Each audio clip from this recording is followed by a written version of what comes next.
বলিউডের আলোচিত তারকা যুগল তামান্না ভাটিয়া ও বিজয় ভার্মা বিয়ে করছেন। দুই তারকার ঘনিষ্ঠ সূত্রের বরাতে খবরটি প্রকাশ করেছে অনলাইন গণমাধ্যম। তামান্না ভাটিয়া ও অভিনেতা বিজয় ভার্মার প্রেমের সম্পর্ক বেশ কিছুদিন ধরেই টপ অব দ্য টাউন। রেস্তোরাঁ থেকে সিনেমার পার্টি, হাতে হাত রেখে একসঙ্গে প্রবেশ করছেন তামান্না ও বিজয়। পাপারাজ্জিদের ক্যামেরার সামনেও কোনো রাগঢাক নেই তাদের। নেটফ্লিক্সে সুজয় ঘোষের সিনেমায় পর্দায় তাদের জুটি ব্যাপক আলোচিত হয়।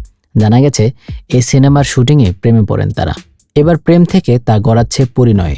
মুম্বাইয়ে বিলাসবহুল একটি বাড়ি হন্যে হয়ে খুঁজছেন এই জুটি। বিয়ে এবং বিয়ের পরেই সে বাড়িতেই থাকার পরিকল্পনা করছেন এই জুটি। দুই তারকার ঘনিষ্ঠ সূত্রের দেওয়া তথ্য মতে 2025 সালেই বিয়ে করবেন তারা। তামান্না ও বিজয়ের বিয়ে সম্পর্কে দুই পরিবারই অবগত। দুই তারকার ঘনিষ্ঠ সূত্রটি আরও জানিয়েছে, ডেস্টিনেশন ওয়েডিং নয়, বরং ভারতেই বিয়ে করার পরিকল্পনা তাদের। গত বছরই প্রকাশ্যে অভিনেত্রী জানান, বিজয়ের সঙ্গে সুখেই রয়েছেন তিনি। কাজের ক্ষেত্রেও একে অপরের পাশে থাকেন বলেও জানিয়েছেন।